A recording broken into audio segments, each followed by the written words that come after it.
గోగాకు చట్నీ.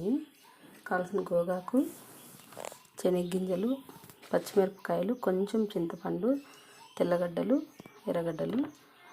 గోగాకు బాగా వేయించుకోవాలండి. వేయించుకుందాము. మిరపకాయలు వేయించుకోవాలి. గోగాకు బాగా మెత్తగా ఉడకపెట్టుకోవాలండి. తగిన తర్వాత చింతపండు కూడా దీంట్లోకి వేసుకోవాలండి. పల్లీలు వేస్తాం కాబట్టి చింతపండు వేసుకోవాలి, లేకపోతే గోగాకులు ఉండే పులిపే సరిపోతుంది. గడ్డలు వేసిన, కావాల్సినంత ఉప్పు,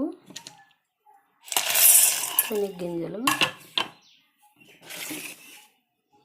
పచ్చిమిర్చి వేసేసినాను. మనకు కావాల్సిన కొన్ని వాటర్ వేసుకొని మిక్సీ పట్టుకుందాం అండి. పల్లీలతో గోగాకు చట్నీ చాలా బాగుంటుంది. టేస్ట్ ట్రై చేయండి. వేడి వేడి రైస్లోకి చాలా బాగుంటుంది.